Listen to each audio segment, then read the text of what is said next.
Hey there clan, and welcome to We On Reviews, which stands for Worth It or Not. And in today's Worth It or Not, I'm going to be answering the simple question: is murdered sole suspect worth it or not? So hopefully you'll stick around and enjoy it, and we'll dive right into some Murder Sole Suspect. Let's jam, shall we?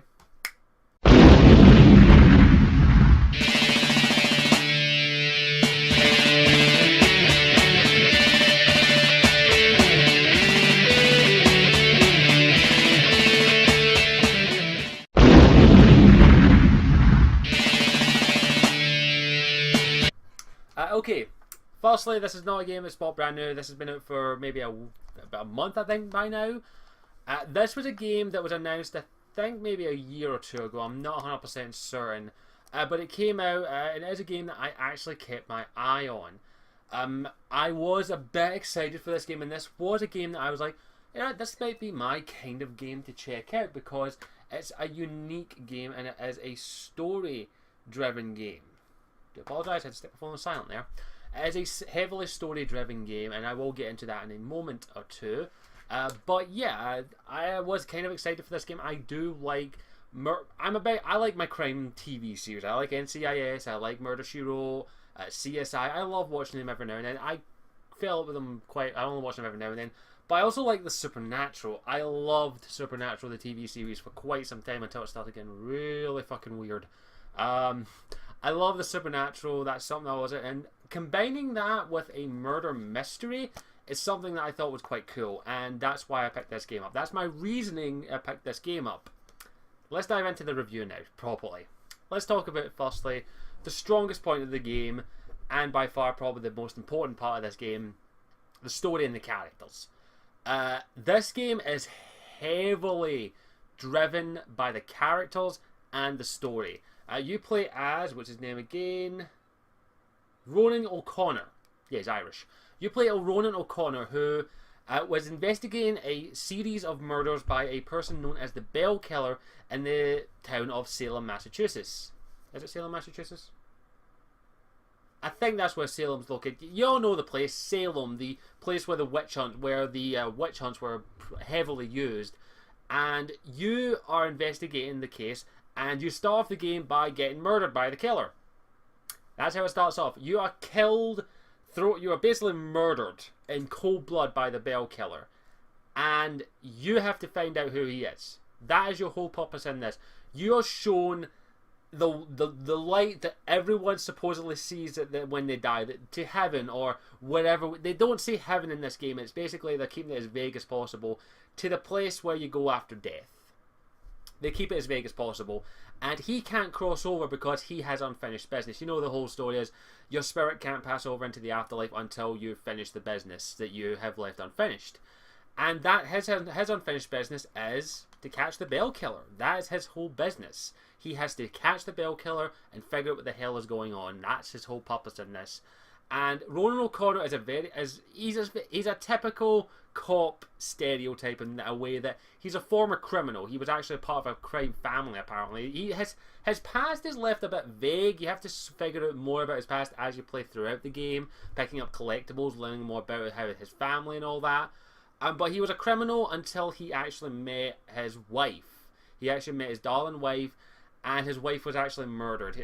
His wife was murdered, and his wife's brother-in-law was also a cop, and he helped him get into the police by hiding his criminal past and all that crap. And he never found out who killed his wife. He never did, and it eats him up, and he wants to find out who killed his wife, but he wants to stop the Bell Killer as well. So he does have a lot of unfinished business in his life.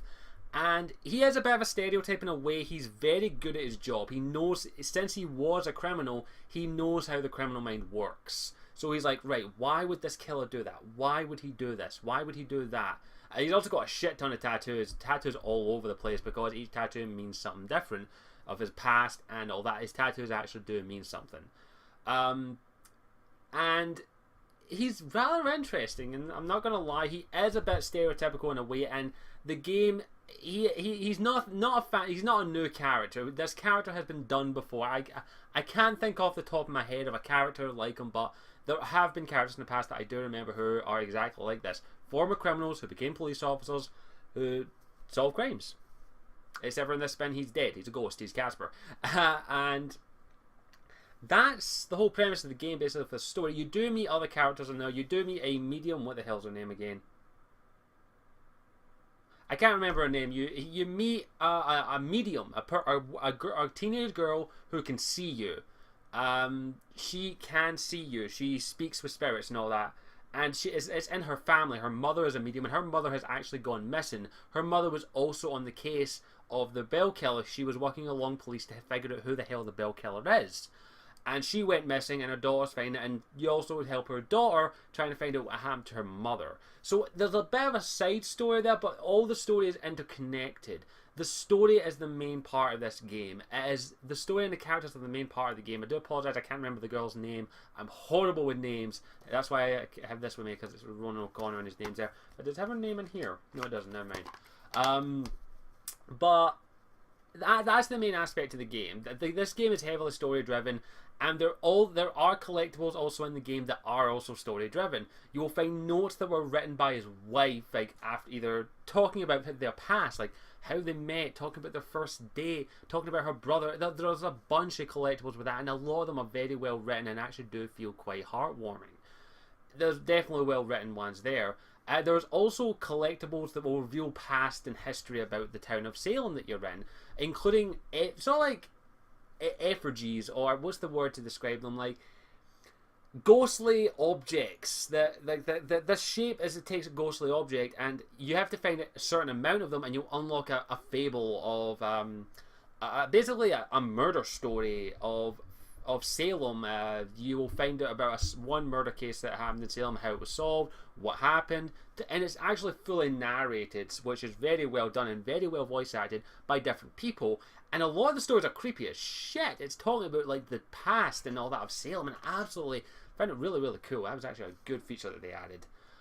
You also find other ghosts in the world that you can interact with. Most of them just say stare. You can ask them a couple questions and you'll deal with that. There are some side quests in which you have to help out a ghost to cross over to help them solve their unfinished business, whether it be figuring out where their body is or figure out why their boyfriend's gone out with someone. You also come across some creepy ghosts. I'm not kidding, you will come across a couple of fucking creepy ghosts who are stalking people, and there's nothing you can do about it. It's creepy and awesome. So yeah, the story is cheesy. There are some major cheese elements in this story, especially the start of it. But the story is well told, and I actually did enjoy it. The story is very well told, and it's very well voice acted.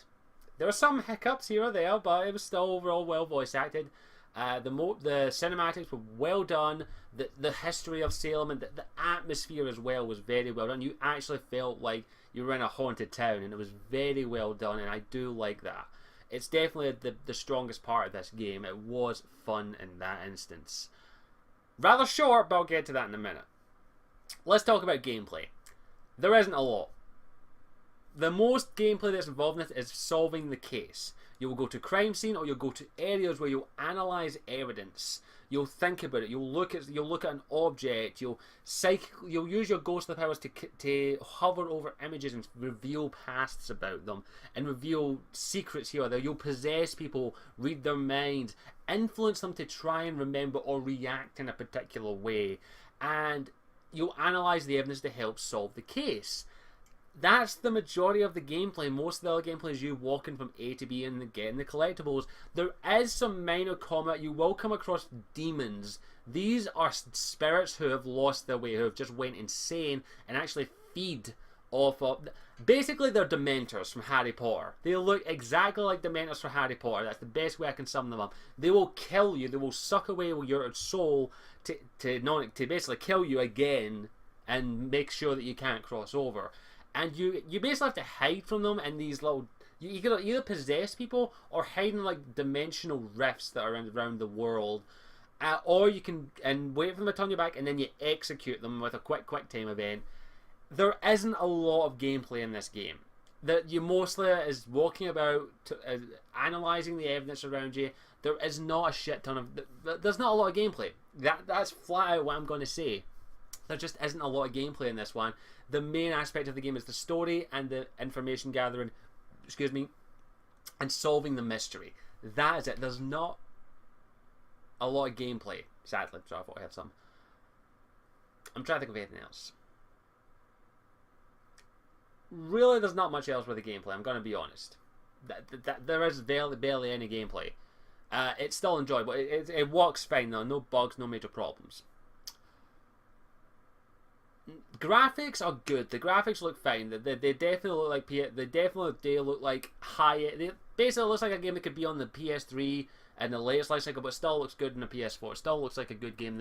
That it doesn't look plastic. The characters look like actual characters, and the ghosts look like actual ghosts. It's creepy as shit, and I love it. But the graphics definitely bring in the atmosphere. Now I'm going to move on to the biggest problem with this game. It's too short.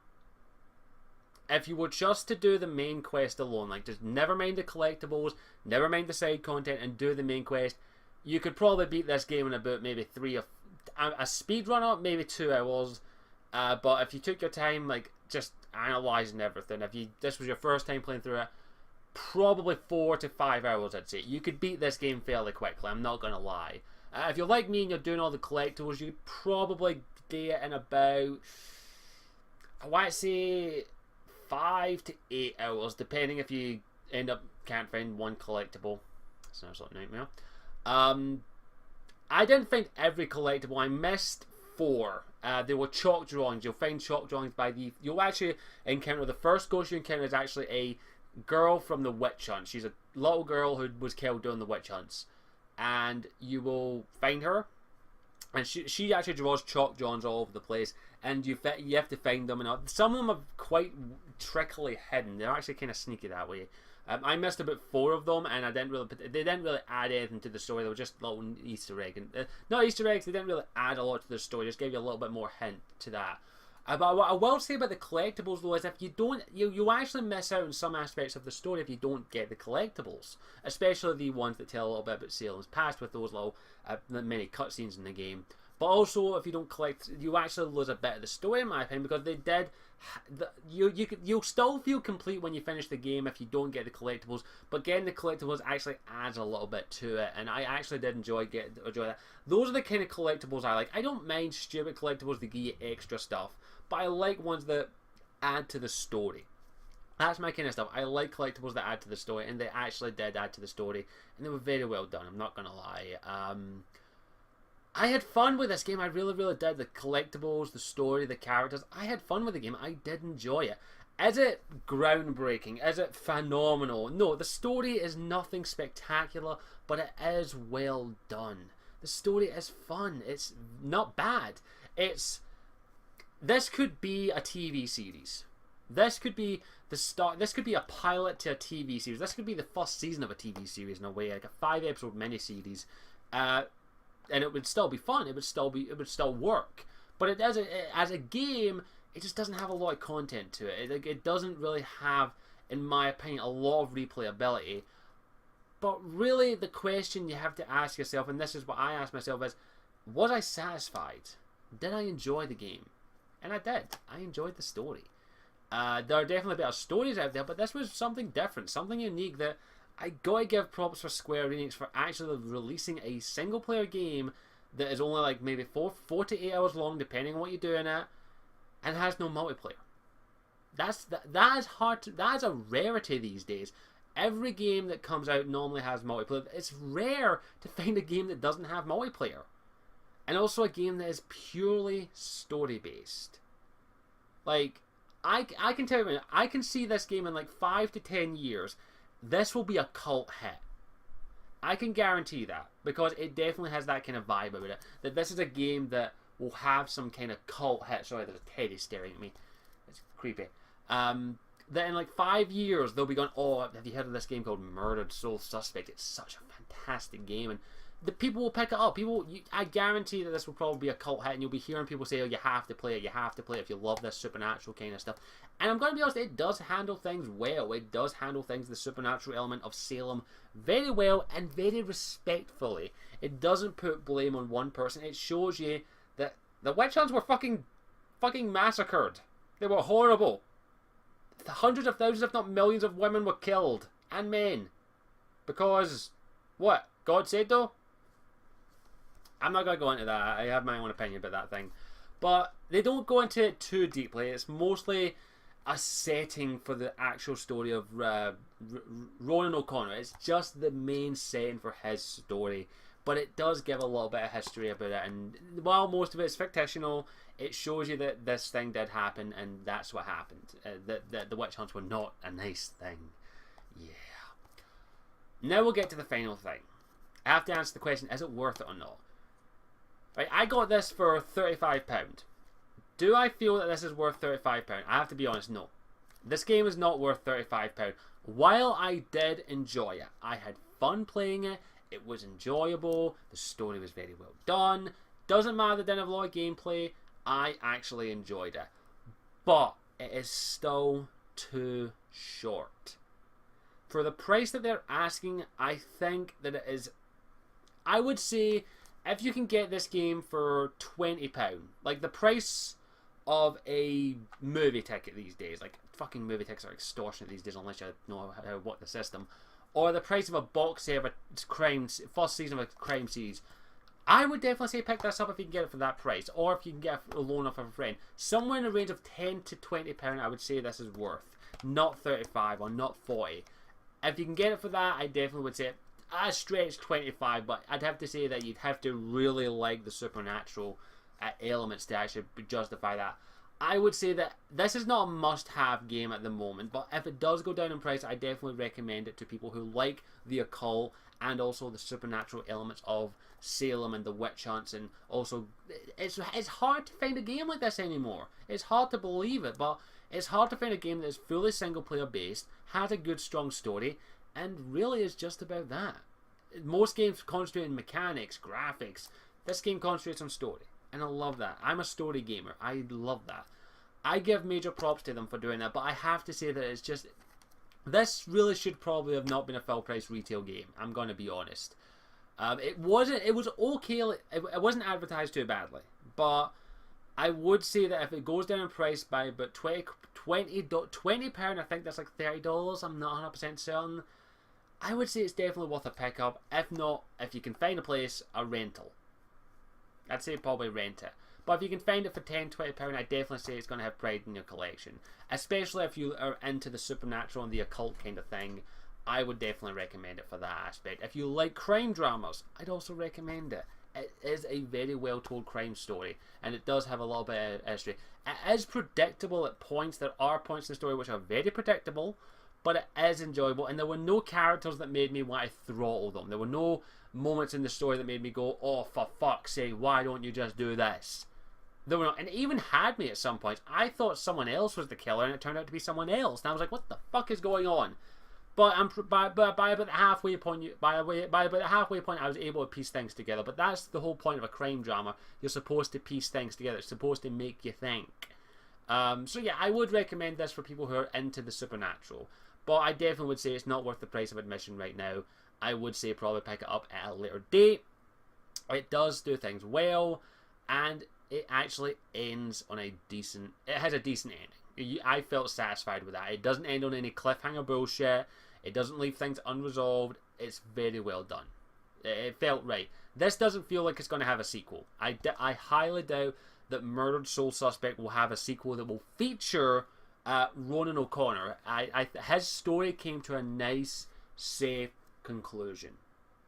But I definitely think this could be the start of a franchise of murder games, where Murder Soul Suspect could be the franchise, and the next game in the series could be about another cop or another kind of murder mystery. I definitely see the potential in this series being more than just like it could be a series instead of a franchise. It could be something in which you could have a new protagonist each game and it would still work. Like you could base it in Salem, you could base it in the supernatural hotspots of the world. I see potential in this, but I see potential in a lot of things. If the people who made this are smart, they'll definitely leave Ronan O'Connor's story at an end, and then if they do decide to do another Murder Soul Suspect, which I don't know if that game will do, I highly doubt this will do well enough to get a sequel, that if it does do well enough to get a sequel, that they don't use Ronan O'Connor, that they use a new protagonist. They definitely have full potential to do that. It's an interesting universe. They could set it a few years after it. it's interesting enough that they could do that. I definitely see potential in this franchise to be a series in which you play a new protagonist each time. I definitely see that. And I probably would pick it up, I'm not going to lie. So definitely, if you're into the cult, probably pick it up. But overall, it's not worth the price at the moment. I definitely would say, definitely probably wait until it goes down in price a little bit. But it is a game I think is worth playing at some point in your life to at least even experience it and make your own opinion of it. I definitely enjoyed it, and I definitely predict this will be a cult hit in a few years, if not a good franchise that has potential. If this was a TV series, I'd dig it. I would dig a TV series like this. I would eat this shit up if there was a TV series like this. I would love it, because I love this shit. But overall, yep, definitely not a master hit for this year, but a game that will tide you over at least. But definitely wait for it to go down in price. And if you can get it on PC for like 20 quid off Steam, go for it. I definitely would recommend it there. So yeah, Murder Soul Suspect, I hope you enjoyed it, and definitely would recommend it if you are into the occult, but right now, wait for it to go down in price. Thank you for watching. As always, I am Scottish Warrior 92, and I'll see you all next time. Ciao for now. Hey there, I hope you enjoyed the video. Thank you for watching. If you want to help this channel out in any way, shape or form, you can hop over to my Patreon page and donate a minimum of $1 a month to help towards resources for the channel, licenses, equipment and other resources. And hopefully you will consider at least having a little look at my Patreon page, which is linked in the description. Thank you for watching, and I'll see you all next time.